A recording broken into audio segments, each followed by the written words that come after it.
Hello everybody, Flick here and welcome to my weekly vlog. We've got a little bit of stuff to cover out of TGS, that's Tokyo Game Show if you aren't aware, as well as some questions and comments on last week's Let's Chat, and you may have already heard on Twitter, I have something to taste test from the September box. Am I saying the right month? Yeah, the September box from Okashi Connection. Shall we start with that? I'm worried in case I bulk at them. That's a very Scottish word. Or maybe it's just a British one, I'm not sure. Either way, you probably wouldn't hear it outside of this country, to bulk. It's these, and I'd say this is probably one of the best looking packages I've ever had for a food product. I just love the look of it. It looks so dignified, I guess is the word, but it just looks stylish. I just can't get over how stylish that box is. I mean, what it is, it's just breadsticks. It's breadsticks flavoured like ramen, so the kind of noodly broth with a little like hint of garlic, that kind of flavour. But it's black edition because that's apparently what they look like. The breadsticks are black. That is weird to me. Breadsticky or crispy type products should not look like that in my opinion. They do say that the first taste is with the look of the food. I have butchered that saying. What is that saying? You eat with your eyes, not with your mouth. Something like that. Either way, let's open them up and see what they're like. Oh yeah, they're black alright. They smell very strongly of garlic, but that's what they look like. They are just black breadsticks. Quite a lot of them. Okay. What's that thing they say when they're about to eat something in Japanese? You know, can't remember. Ikitakimasu, something like that. Here we go.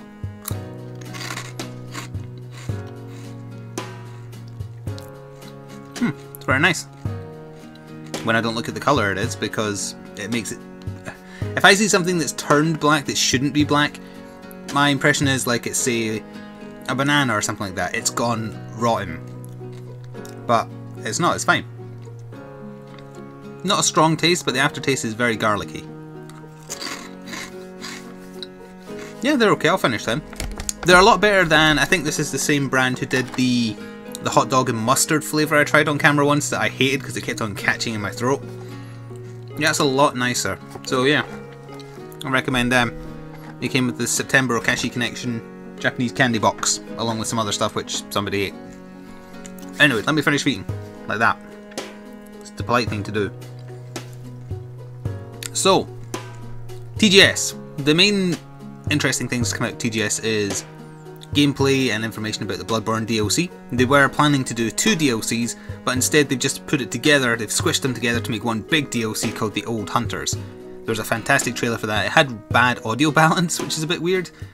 I guess because the voice acting is in English, so they didn't really care if the Japanese audience could hear it or not, because there were subtitles in Japanese. The music was great for the trailer. Fantastic. It looks good. I'm going to have to make a new character though, because the only characters I have in my Bloodborne save files are all New Game Plus, and I don't want to do the DLC in New Game Plus. So, they're adding new monsters. It looks like it's set in the past, like in Gehrman's heyday perhaps, when the hunters were first getting started. New monsters, new trick weapons. There's a curved sword that turns into a bow. There's another sword that turns into some kind of like chainsaw spinny thing. There's a sword that looks like Renji's weapon. It's been too long since I watched Bleach. What was his Zanbakuto called? Nope, can't remember. Either way, it looked a bit like that. And there appeared to be some kind of new scythe weapon, but it didn't look anywhere near as fancy as Burial Blade. It looks good, can't wait to play it. It's out in... question mark.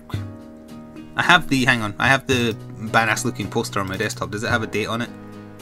No, it just says Bloodborne The Old Hunters, and then someone is sitting in a chair with some kind of katana crossed with a rapier, which looks great. It's out fairly soon. It's out this year. Dark Souls 2 has a release date as well, out of TGS. I think in Japan it's February, but for us it's March. It's to be... Pardon me, that was that thing coming back at me. That was to be expected. Big news on the Monster Hunter Cross front. You can play as Balicos, or Otomos I think they're called, or just feline stuffs. You can play the entire game as a feline. I don't know. I'm amazed they kept that quiet for so long, and it was just the last 30 seconds of the new trailer for Cross just suddenly revealed, oh by the way, you can play as the cats forever. I don't know if that's a good thing or not, but it's certainly a surprise and it's certainly new. As far as I'm aware, the only other non-human playable race is Wyverians, and that's in one of the online MMO ones, I think.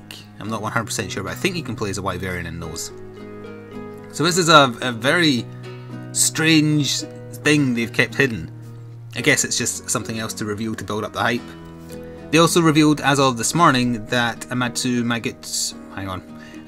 Magutsuchi. I still butchered that.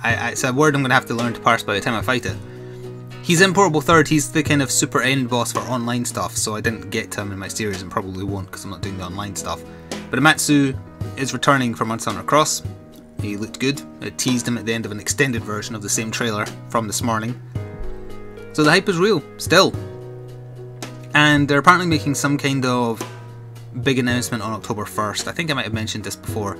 It's very likely to be the date at which the demo will become public to everybody. In Japan, that is. I also heard back from Yuki and her cousin, and thank you again for all of the information you provided. Let me turn to my email here. They are going to a different event, or they're planning to go to a different event. That is in Tokyo, I think. Hang on. Let's see. The event in Tokushima is the one they're aiming to get to because it's closer and cheaper. So they might get the chance to play again, and it will be the updated demo, not the one they played that had like the owl thing and whatnot. It'll be the one that has... Hang on, they listed the monsters here. Dos Macao, which is the great jaggy parrot thing, Nargacuga, and then the T-Rex flagship, which is called Dino Barudo. So there you go. So we might get some more information, and I think I have your names right. So it's Yuki, and I think her cousin is called Yukiko. So thank you very much. I'm sorry if I did get your name wrong, but I think that's what you wrote. Thank you for all the information. Thank you for helping Yuki with writing the emails as well. Also, let's get back to comments. I'm not super pale. There we go. Was there anything else out of TGS that took my fancy? Bloodborne DLC, Monster Hunter Cross stuff. I think that's it. Yeah, it was a very kind of subdued TGS actually. Those were the only two really standout things that got me a little bit hyped. Not to say there wasn't anything else. I mean, there was a new Phoenix Wright game that looks fine. It's set in the past though, so I'm not, or it looked like it's set in the past anyway. Even though Phoenix Wright looked the same, but everyone else didn't. They looked like they were wearing period clothing. I like Phoenix Wright games, so that's fine. What else was there? A new Resident Evil game got revealed, but it's like Operation Raccoon City. Not really about the zombies. It's a multiplayer free-to-play thing, so it doesn't really take my fancy. By the time you hear this, wait, what date will it be? That will be Monday the 21st. I can't talk about it yet. I've been playing Blood Bowl 2 and the embargo's up tomorrow. You'll see a video for it tomorrow as well. So I might talk about that next time. Oh, also, that's the thing. Thank you for reminding me when I quickly glanced at the comments there. I was going to talk a little bit about my feelings on the Phantom Pain. Also, thank you to someone on Steam who just added me to your friends list. I decided to do a big write-up so that I could more coherently express my opinion on the game. So if you go to flixgamingstuff.com, press the blog button, you'll see one entitled My Thoughts on Metal Gear Solid Phantom Pain. So I go into much more detail there. I would rather you go read that rather than me trying to be articulate here on the cuff with no points to read off. To kind of sum up my feelings, I did enjoy playing the game. I think the gameplay is fantastic. I think it does stealth action with genuinely multiple ways of doing stuff exceptionally well. It also looks great. I don't have any problem with the quiet stuff other than Kojima should have just admitted that she was there for fan service because he likes boobs and that's fine. The story is a mess. The game isn't finished, and I don't think that's reflected in any of the review scores it's got because you have to get through a massive game to work that out. And from a story perspective, it's boring. The story that is there, as in all Chapter 1 is done, Chapter 2 isn't, and Chapter 3 doesn't exist. Chapter 1 is there in its entirety and it's boring as hell. So I struggle to recommend it because I would be recommending it only because of the fantastic gameplay. Everything else is bad. Kiefer Sutherland is bad as Snake. He doesn't talk enough. The story isn't interesting enough. The characters aren't interesting enough.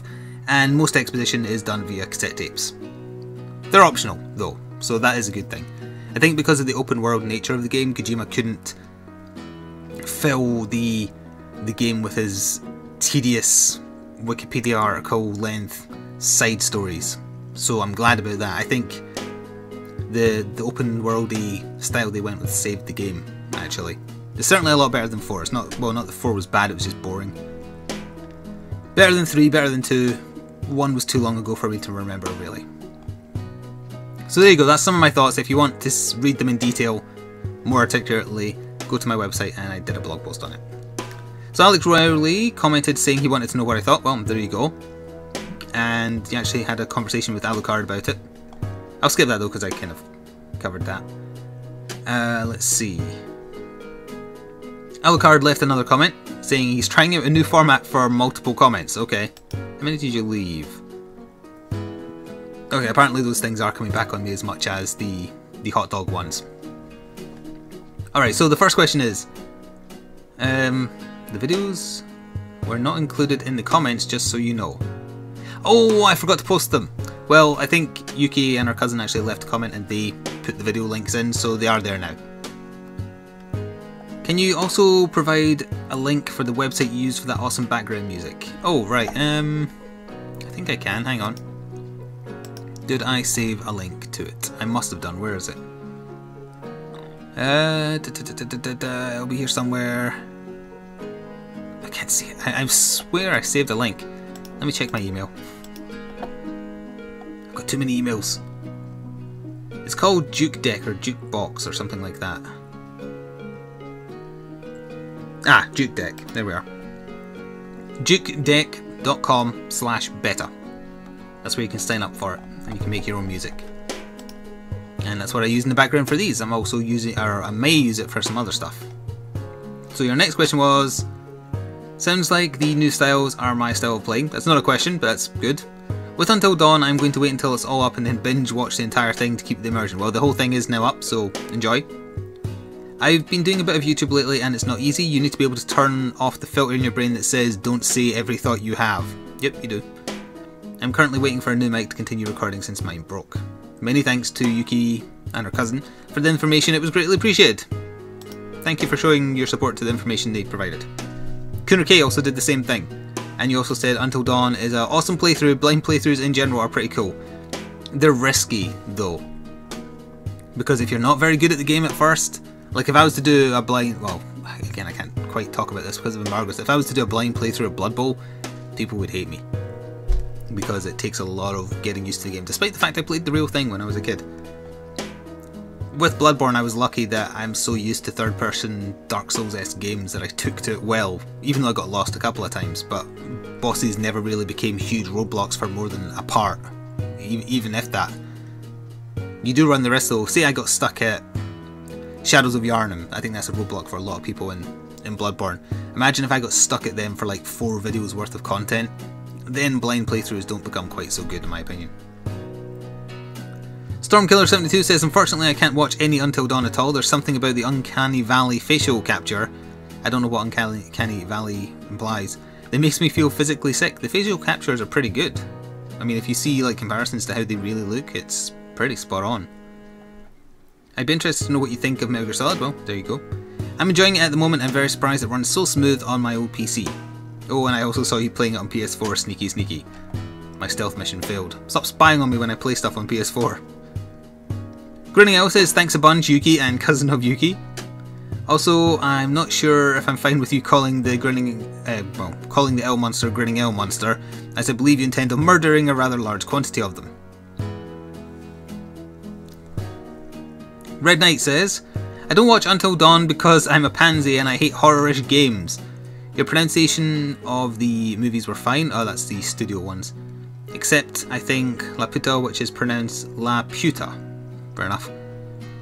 And I never thought the recording was going to be easy. I just thought I'd have a lot of time on my hands, like I do every year. Too much if you ask me. But I underestimated my own schedule, plus the interference of family. Since you have to record around them. Oh, you have to record things in the middle of your living room? Oh dear. That does not sound ideal for recording videos. And I have to literally sit a foot away from it, and everyone in my family likes to have the TV extremely loud. Yeah, working around family would also be one of the many roadblocks that could stop you being able to do content creation. Kurt says, a friend of mine is watching Until Dawn, but it ain't my thing really. Also, can't wait till we get to fight Grinning L the monster. Gonna aim to cap it every time. I'll thumb that up. I'm actually surprised how many people said that they didn't watch Until Dawn just because they were worried about getting scared. It is filled with jump scares, but honestly I'm talking over most of them, and because of my history of watching so many horror movies as a kid and just understanding how jump scares work, I often, semi-accidentally, semi-on-purpose, without the actual foresight of knowing what's going to happen, I correctly guess a lot of occasions where there's going to be a jump scare because I see the telltale signs. So honestly, there's maybe like 3 I didn't get that might scare you, but the rest of the stuff you probably wouldn't get overly scared about it. It's still good though, you just don't need to be frightened. So Chris Sanders says, thanks to Yuki and her cousin. Can't wait to see what styles suit me more. I'm willing to sacrifice heavy slower attacks for faster attacks. I need to see more about the Bushido style before I make my final decision. I think I've decided on the weapon I'm kind of going to main for Cross, but I suppose now I might also have to make an alternative cat character as well. Ugh. So the final comment was actually from Yuki's cousin, and she says, hello, I'm Yuki's cousin. We meant to say that the glowing orb of insects around the insect glave's hunting skill disrupts your teammates, so it wasn't the Kinsect firing, it was that special. Oh wait, no, hang on, in brackets she said, though the Kinsect does too. Okay. Well, I'm recording more Monster Hunter tonight. I will see if currently the Kinsect firing does stagger people. A total of 12 of us went to the event together, filling up 3 whole tables, which was how we managed to get all the information. They will be replacing the owl, and then you did his name, I think it's like Horo something or other, with the big T-Rex monster for the new demo at TGS, which they did. I just realised the charge axe is called Charge Blade in the English version, and then she linked the videos that I was talking about last time, so if you missed the videos, and I obviously forgot to put them in the comments, they're there in a comment on last week's video. I think the dog is barking because the postman is about to arrive, and that was the final question. So with that, I guess we'll cut this one a little bit short. Feel free to leave any comments, questions or otherwise in in the comment section below, and I'll answer them next week. And I'm not sure what else we'll talk about. I guess we'll see. Thanks for watching and listening to a dog barking. That's definitely Postman Barks. I'll see you next week. Ta-ta for now.